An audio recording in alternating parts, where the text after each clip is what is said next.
If you have ever been guilty of scouring the internet asking strangers how long it took them to get their first sale on Etsy, then this episode is for you. I know that when I first started Etsy, that was the biggest question on the top of mind because you're putting so much work into it on the back end and you're saying, when am I going to get a sale? Am I doing everything right? Am I doing everything wrong? Do people hate my products? Is this a waste of time? Is Etsy too saturated?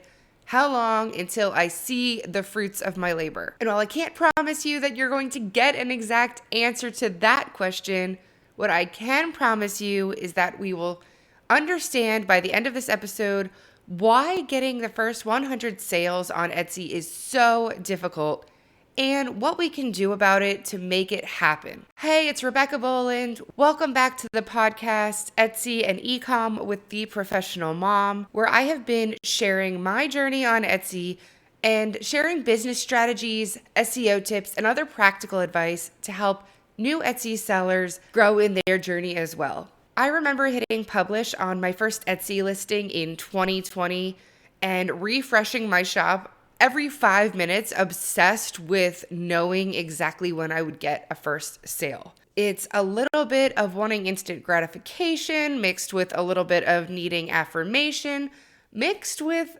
what the heck was I thinking, and maybe a little bit of vulnerability that you finally put yourself out there, even if you didn't even tell friends and family about your shop. So if you're feeling like this, you are absolutely not alone. You can continue to jump into Facebook groups or on Reddit or anywhere else you talk to folks online and ask them how long it takes to get a sale, but you're going to get so many different answers. And at the end of the day, I don't think any of them are going to make you too thrilled because we should always know we can't compare our journey with somebody else's. You don't know who's making what, who's selling what, whether they have a social media presence, how they got the sale, whether they lucked into it or they had strategy behind it. And no matter what they say, whether it's earlier than you or later than you, it's still not going to get you to where you need to be, which is to get to those first 100 sales. As I've been starting 2 print-on-demand shops from the ground up, I've relearned how hard it is to get those first 100 sales. And since I'm sitting in that passenger seat with you right now, I thought this would be the perfect time to focus on getting those first sales, why it matters, and why we shouldn't be so stressed about how long it takes to get one sale or the first 10 sales. Because in the long run, Etsy is a long-term game.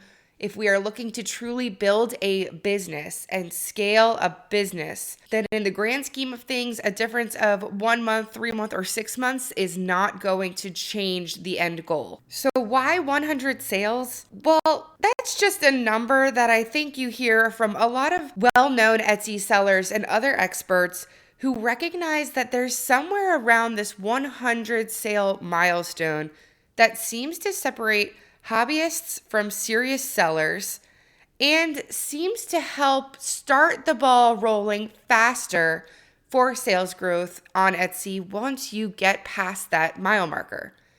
But why is it so hard to get that first 100? Hang with me through this episode and you'll walk away knowing what those huge roadblocks are and, as always, a step-by-step game plan to push past them. Like I said, I opened a new print-on-demand shop at the end of 2024, missed the Christmas rush, and have been trying to dabble in it and really understand print-on-demand trends and put everything I'm seeing and talking to you about into practice to make sure that I can see firsthand what's working and what's not.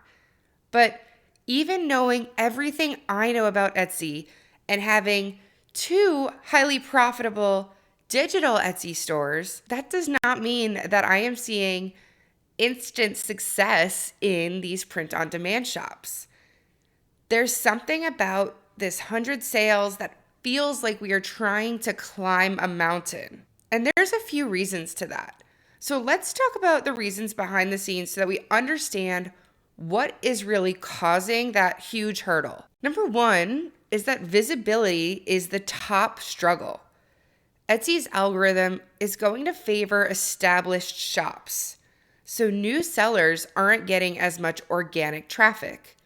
Obviously, Etsy recognizes consistent sellers, longevity of a store. They trust that those sellers have brought back customers time and time again and have provided good customer service to their shoppers. And therefore, Etsy is always going to put similar listings with similar keywords from a well-established shop in front of a brand new shop. The second is that new shops lack social proof. No reviews, no bestsellers. Shoppers are going to hesitate to trust essentially a blank slate. Think about, for example, if you're a big Amazon shopper and you see the same similar product from a shop with 10,000 4.5 to 5-star reviews and a shop right next to it that doesn't have a single review. Or maybe it says it has 4 out of 5 stars, but only because one person left a review. 99.9% of us are going to lean towards purchasing from the known entity, the recognized entity, and the one with reviews that you can see other shoppers saying that they had a lot of success from. Especially the more scams we hear about online, the more people are concerned about not getting their money back or their product doesn't get delivered. So trying to get that storefront moving when you just don't have anything behind you to help convert the few eyeballs you do have into sales is just working against you. A third reason is that new sellers, for the most part, have not fully optimized listings. Even if you have taken a ton of courses, watched a ton of YouTube videos, listened to a ton of podcasts, it's very likely that your listings are not fully optimized. It takes a long time to really get into the groove of things, and a lot of new sellers are learning so many things at a time, plus creating their products, that it's almost impossible to completely nail SEO or photos or even pricing right off the bat. And until you are delivering your customers a full package of exactly what they want in the right price point and marketed and positioned the right way, it's going to be, again, another hurdle keeping you from successfully accelerating your sales. A fourth piece is that marketing can feel completely overwhelming to new sellers. I know that I, for one, have 5 Etsy shops and I barely market any of them because I just don't like social media much. So if you are trying your best to keep up with Instagram or pinning on Pinterest or staying on top of TikTok trends, maybe you're even trying to run ads, but are you doing it strategically? Are you just putting one piece of content here or there? Are you actually adding value for your customers? Are you trying to create a viral reel, but it doesn't actually have anything to do with your product? There's a lot behind marketing that, just like in listing optimization, we're busy learning so much and creating so much other content just to get our products up and optimized that having a true marketing strategy behind us is going to take a little more time and typically gets the can kicked down the road until we're in a position to have the focus for a true marketing plan. And then last but definitely not least is you take those 4 things, you roll them all together, and it just creates this huge mindset challenge.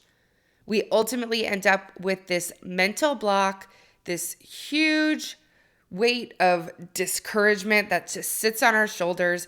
And most sellers take that and get completely overwhelmed, completely discouraged so early on that they consider it a failure and just give up on Etsy and close their shop. I can't tell you how many people I listen to or I watch interviews with on other podcasts and on YouTube where they are proud to say that they were able to turn it around after the first 9 to 12 months got almost no sales. Or they were throwing spaghetti at the wall, but then they found a new strategy, took a new course, listened to a new coach, something that helped re-engage them, reignite their creativity, and gave them a path to follow, that suddenly their shops took off. And they did have that story that so many of us strive for, where they could quit their job, quit their 9 to 5, be able to have that extra monthly income to pay for kids' extracurriculars.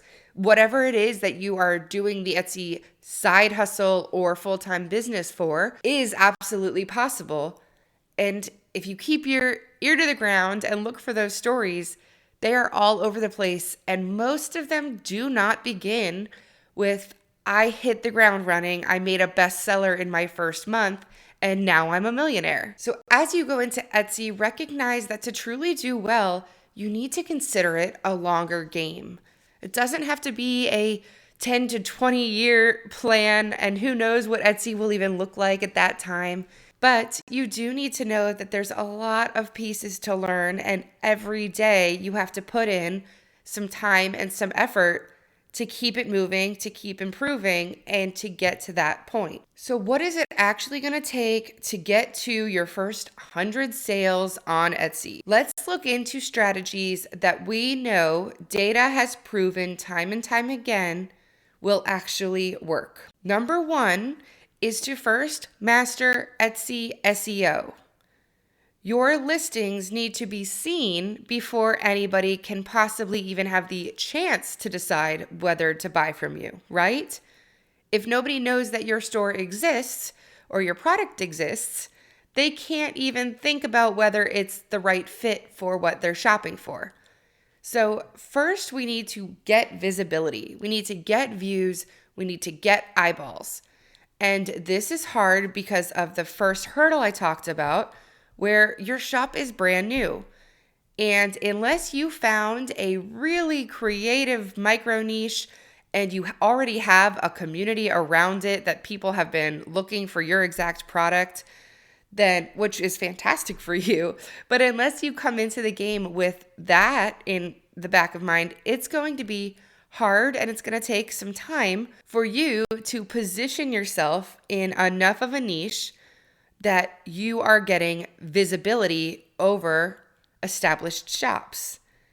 So to do this, you can do things like researching long tail keywords. So that would be a short tail keyword, might be shirt, or maybe you only sell women's shirts or teachers' shirts. But a longer version of that, you create a long tail keyword, which is going to be way more focused and have a lot less views per month.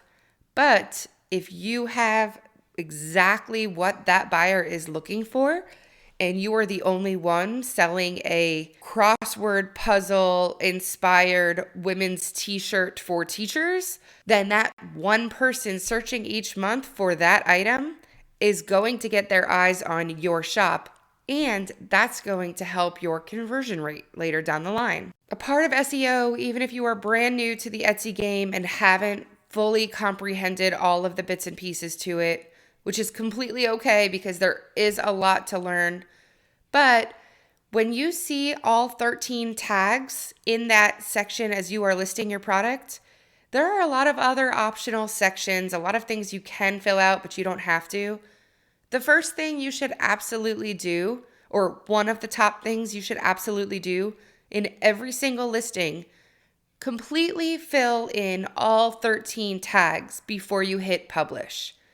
If you don't remember anything else, that is one of the biggest keys you should make sure you are doing. You can always go back and change them as you get deeper into the weeds, you get more well versed in SEO, search, and keyword finding. You can change those again at any time, but always make sure you are using every one of those. That is valuable, valuable, valuable Etsy real estate. And as I just referenced, you can go back and revisit those keywords, those tags at any time. You can change your titles, you can change your descriptions, and you can do that as often as you want or need to. Now, you do want to test and tweak things along the way. If you know things aren't being seen and aren't getting views, it's a good sign that your SEO is not working. But give it a little bit of time to move. There are different schools of thought here, but you don't want to change your listing information more often than maybe 30, 45 days to give Etsy a chance to actually pick up what you've changed, let it run through the algorithm, and see if the changes are helping impact anything, because that won't just happen overnight. Once you've accounted for SEO, then another thing that you can do is to make sure your listings are optimized to the best of your ability. Again, always going to be learning curves, always going to be ways to take better photos or to add more information. But in this case, you want to make sure that you at least are capitalizing on the views that you do get from your Etsy SEO and be able to draw shoppers in right away to click on your item to think about whether it's what they want to purchase. So in that first step, we're kind of thinking, okay, how do we show shoppers what we have? How do we even get in front of them? How do they know about our store? Now we're trying to say, okay, we have a shopper in my store. How do I get them to look at an item? Or let's say if they were at a craft fair, how do they walk over to your booth or maybe actually pick up an item and look at it? So in this case, you can do things as easy as changing up your photos. If your main photo doesn't stop somebody from scrolling right off the bat, especially if it's not exactly what they came to Etsy for, then it's automatically going to be a waste. You want to make sure that your photo, if it was sitting next to the other 15, 20, however many you can see before scrolling down, if it shows up on that page, it should be the first thing your eye is drawn to. So even if you're not a great photographer, things you can do there are simply trying to take photos in better lighting, maybe from a different angle, maybe more close up, using just bright, clean, professional looking images. You can also use mock-ups, which is a fantastic idea, and so many sellers have been using mock-ups to both make professional images and to streamline and more efficiently get listings posted. And I can talk a lot more about mock-ups in a future video if you're curious about learning more. However, if we're sticking more with just talking about how to optimize for now, you can also think about your pricing and look at your competitors, especially if you're in something like print on demand. Let's assume that we are looking at competitors who are also all using Printify for print on demand. What is their pricing like? Your pricing should be competitive with theirs. It should still be profitable. You shouldn't be losing money. And I never advise you to kind of race to the bottom. It's what we say in business. You don't want to continue to play an undercut strategy where you price $1 lower and then somebody else prices $1 lower. And next thing you know, you're getting sales, but you're actually losing money on every single sale. There may be a time and a place for that in business in the long term, but it is not what you want to be doing. And it honestly sets a precedent for your future pricing strategies. And it can position your product to sometimes buyers thinking that it might not be as high of quality as another one. So there is something to keeping a similar, if not $1 or $2 higher product price if you have all of the other right assets to support that alignment. Another way you can optimize your listings right now is to make sure your descriptions answer any questions that a customer would have before buying. Using the comparison I've been saying, this is along the lines of that shopper now picking up a coffee mug in your retail store, looking at it and wanting to know, is this dishwashable? Is this microwavable? How much does this hold? Does this come with a lid? Can this be personalized? There are a lot of common questions that you might overlook because they might be obvious to you, or you might have seen the answer to on the back end. For instance, you know that Printify's mugs are all dishwashable or whatever it may be. And there are going to be buyers that are not going to see that word and are going to say, never mind, moving on. I know firsthand that some of my family members would look at things and say, if this doesn't go in the dishwasher, then it doesn't need to be in our house. Obviously, not everybody is like that, but there are going to be people where certain traits matter, certain qualities matter. So make it as easy for them to see the most common answers they will have. And not only put those in the description, but a really great best practice that top Etsy sellers use is to put a slide or two in their photo section that answers those questions. So that is another top Etsy seller hack to capitalize on to optimize both your photo section and your description, because you're taking up this real estate, but you're making this easy, quick slideshow that says, yes, this can do X, Y, and Z. It is this size. No, unfortunately, no returns, but if it's broken, yes, I will work with you to fix your order. Whatever it is that you know would make a customer take a sigh of relief and say, oh, okay, great. That is what I was concerned about. I'm in. I'll make the purchase. So you're getting market visibility from SEO. You've optimized the listings to hopefully capitalize on the traffic that Etsy is bringing to you in their marketplace. And next, as a third step, you can also start to leverage external traffic. But we don't want to get too overwhelmed here, and we don't want to start spreading ourselves too thin. So take this with a grain of salt. But you can start to focus on one social media platform at a time, preferably one you already use, you're already comfortable with.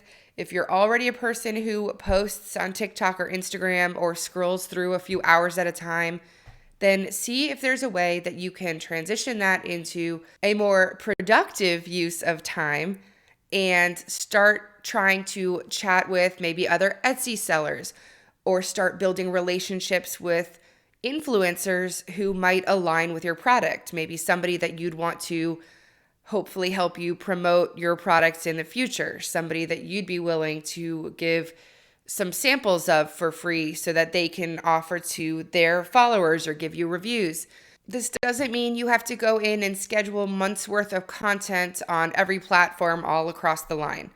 It just means if you are in the place that you feel comfortable with the earlier steps and you want to be trying to grow your own traffic and drive your own traffic to your shop, you can focus on creating some high intent content that very clearly draws your ideal buyer and points them to your shop in a focused way. So something like best gifts for dog moms, as opposed to just posting a photo of the newest dog collar you made and leaving it out there.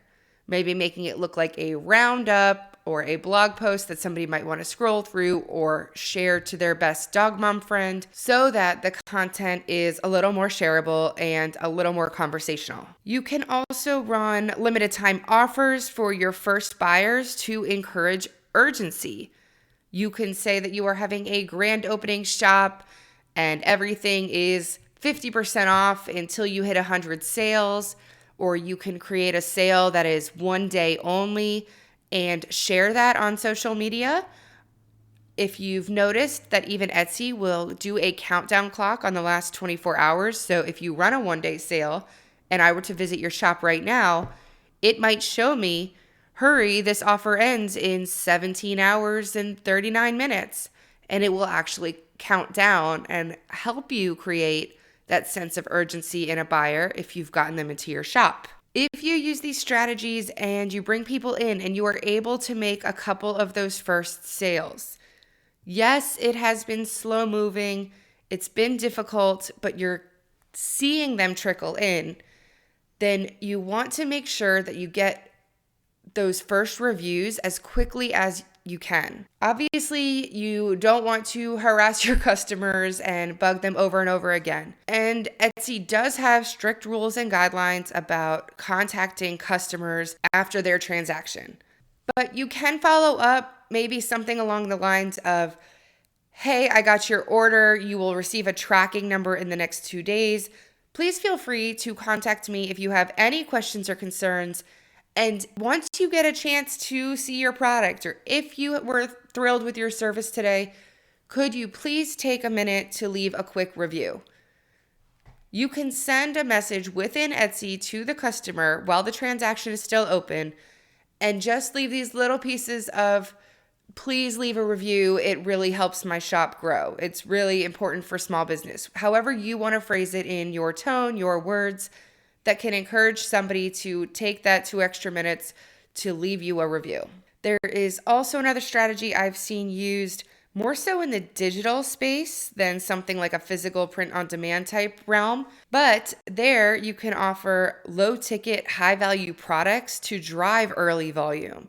So when I started getting into the tumbler wrap PNG niche a few months back, I saw some competitors that were selling massive, massive bundles of tumbler wrap designs for dollars. I mean, we're talking 1,000, 5,000, whole shop 50,000 designs for just like stupid $2, whatever it is. And while that is not quite a realm that I would want to compete in, and that's not a strategy I would align with directly, there is something to be said about even not to that extent, but even something like having a $5 bundle with your 100 best designs. Or now you'll see, if you look right now, I guarantee you type in tumbler wrap PNG, and most of the tumbler wraps on that first page are going to have a little badge that says comes with 6 free designs, 9 free designs, 15 free designs. So that is a way that sellers are trying to stand out from the competition and provide extra value to make it an even easier buy now to the shopper. And as a seller, if you are trying to get money in your pocket quickly, that's probably not going to be the strategy that moves the needle. But what it will get is views, conversions, purchases, and that gives you the opportunity to also get more reviews, which is where you step into having that social proof that is so important down the line. So when shoppers come into your shop to look at the higher ticket items and are considering buying a 10, 20, 30, 40 plus dollar product, they can see that customers were happy in the past. And they don't necessarily correlate what the review is to how much the person spent. You see what I'm saying? They're not sitting there going, that review is for a $1 product, whatever, this isn't worth my time. All they see is, hey, this person loved the wrap. They said it was definitely high quality. They used it themselves. Their kid loved it, whatever else. And that gives them the social proof that they wanted to get comfortable to make their purchase. Last but not least, ultimately, we just have to keep going even when it is slow. Once you've taken action with all those other strategies, you can always go back and analyze your data. What is getting clicks but not converting? Even if it's just a few at a time. If you are seeing that something is getting clicks but you're still not getting those sales, look into what it is. Are you really answering all of the questions that a buyer would have? Is there something glaringly obvious that if you give it a once over, you go, oh, I never mentioned the size. I didn't tell them if this was an adult shirt or a child's shirt. I didn't tell them what colors they could buy. Is there something highly important that's preventing that from being a sale? And then hopefully by the time you've worked all the way through this cycle, you've at least had a new sale or some new data and can start the process all over again. And stay diligent, stay consistent, and be patient. That is something that is way easier for me to suggest to you than to do for myself. So I am definitely not a guru on patience. But again, I am in the exact same boat right now, and I am crawling through making my first 100 sales in print on demand. And we have to remember that those, for the most part, will take longer than the next 100. So it's slow and steady, but when you get there, just think how much easier it's going to be for the next 100, then the next, and the next, and thereafter.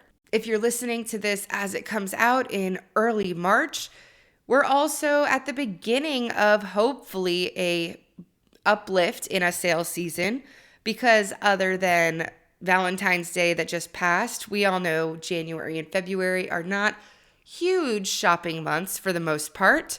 So if you have anything seasonal, spring refresh, summer games, matching family outfits, wedding attire, engagement gifts, all of these things are going to get bigger and bigger throughout the year. So if things are slow at the beginning of March, that's fine. It's just like how there's nothing in my garden growing right now. I planted a few seeds last week and then we had another frost snap, but I could either give up and not plant anything in the garden and therefore have nothing to show for it in August, September, or I can sit down, plant a few more things, plant 5 or 6 seeds each day, put 5 or 6 listings up each day on my Etsy shop, and hopefully by the end of fall, I'll have something to show for it. That's an analogy I came up with at the top of my head while looking at my dying plants on my deck, but I think it is the perfect combination of what we're talking about right now mixed with the seasons and the weather. Things are slow, but hopefully we just stay on course and that'll put us in a good place when things pick up. Look, those first 100 sales are tough for all of us, even when we know what we're doing or think we know or have a little bit of a clue, but they're achievable. We just have to make sure that we are covering our bases with SEO, strong, optimized listings, strategic marketing, and patience.